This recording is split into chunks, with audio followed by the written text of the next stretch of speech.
Hello students, इस video में मैं आपसे इंग्लिश के कुछ नोट्स शेयर करने वाली हूँ और ये एक शॉर्ट नोट है जो कि एसे के ऊपर है और ये आपके बीए का ही एक टॉपिक है एसे। तो इसमें मैं बताने वाली हूँ कि एसे होता क्या है और कुछ नोट्स आपको प्रोवाइड करने वाली हूँ। तो आप इन्हें पढ़ेंगे और साथ में अपनी कॉपी में भी नोट डाउन करेंगे ताकि वो आपको फ्यूचर में आपको हेल्प करे। तो जैसे जैसे मैं बोल रही हूँ वैसे वैसे आप अपनी कॉपी में लिखते जाएंगे। An essay is a generally a piece of writing that gives the author an argument. जो ऑथर को अपनी खुद की आर्ग्यूमेंट प्रस्तुत करता है उसे एसे बोलते हैं। बट द डेफिनेशन इज़ वेग। वेग मीन्स डिफरेंट। हर एक इंसान की डेफिनेशन जो है ऐसे लिखने की वो अलग अलग होती है, ओवरलैपिंग होती है with those of a paper, an article and pamphlet and a short story. Essay have traditionally been sub-classified as formal and informal. Essays जो होते हैं वो दो प्रकार के होते हैं। पहला फॉर्मल एसेज और इनफॉर्मल एसे। फॉर्मल एसे जो कि बिजनेस मीटिंग वगैरह में लिखा जाता है, इनफॉर्मल एसे जो हम कैजुअल लाइफ में लिखते हैं। Formal essays are characterised by serious purpose, dignity, logical authorization, length, whereas the informal essay is characterized by the personal elements, self-revaluation, individual taste and experiences, confidential manners, humor, gracefully type, rambling structure, unconvention, ability of nobility of theme and etc. So ये ऐसे की definition है और ये नीचे आपको दो तरीके के ऐसे बताए गए हैं, जो कि पहला आपका एक फॉर्मल ऐसे है जो पहले तरीके है और ये आपका दूसरे तरीके का सेकंड टाइप का इनफॉर्मल ऐसे है। यहाँ से लेके यहाँ तक आपको फॉर्मल ऐसे की डेफिनेशंस दी गई हैं और उसके बाद आपको इनफॉर्मल ऐसे की डेफिनेशंस दी गई है। अगर ऐसे को और बेहतर तरीके से समझें तो essays are commonly used as literary criticism, political manifestos, learned arguments and observation of daily life, recollections and reflections of the author. Author की जो भावनाएं हैं, उसकी जो समझ है वो रिफ्लेक्ट होती है किसी essay में जो कि पीस ऑफ पेपर होता है।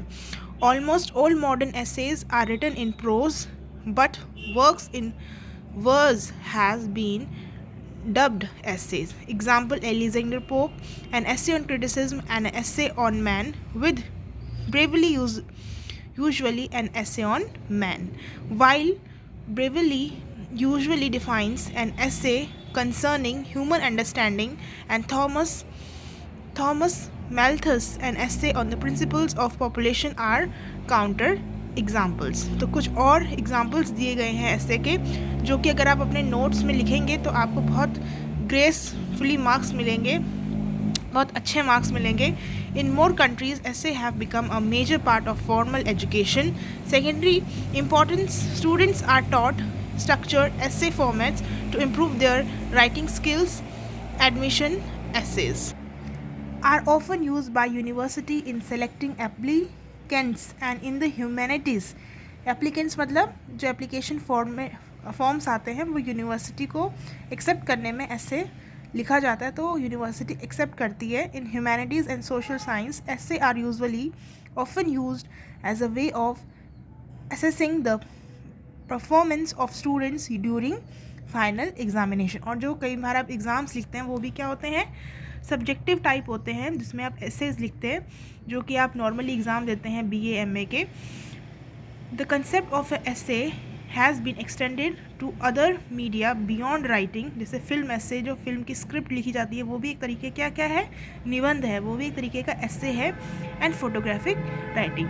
होपफुली मैं उम्मीद करती हूँ कि इतना आपने नोट डाउन करा होगा अपनी कॉपी में, क्योंकि ये बहुत इम्पॉर्टेंट है और ये मैं आपको नोट्स प्रोवाइड कर रही हूँ ऐसे के ऊपर, जो कि अगर आप याद करेंगे, लिखेंगे और एग्ज़ाम के दिन अगर आप यही लिख के रहेंगे तो आपको बहुत अच्छे मार्क्स मिलने की गुंजाइश है। अब आगे बढ़ते हैं डेफिनेशन में। यहाँ पे बिल्कुल डिफ़ाइन किया गया है कि ऐसे होता क्या है। The word essay derived from the French infinite essayer, to try or to attempt.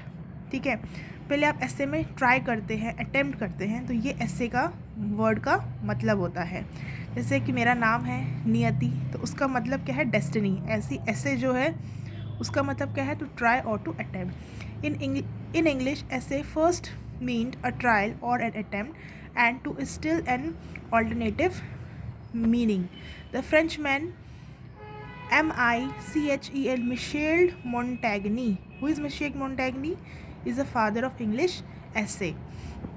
Or the first author to describe his work and essay, he used the term to characterize these and attempts to put his thoughts into writing. Subsequently, इसी तरीके से essay has been defined in a variety of ways. बहुत तरीके से essay को हम क्या कर सकते हैं, define कर सकते हैं.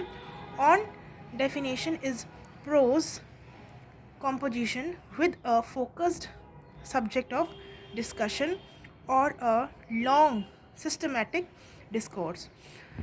तो उम्मीद करती हूँ कि इतना भी आपने लिख लिया होगा अपनी कॉपी में कि डेफिनेशन बताया गया है. फादर ऑफ एसेज अगर आपसे पूछा जाएगा तो आप लिखेंगे मिशेल, MICHALDE, मिशेल मॉन्टेग्नी, MONTAIGNE, जो कि यहाँ पे आपको वर्ड दे रखा है मिशेल मॉन्टेग्नी.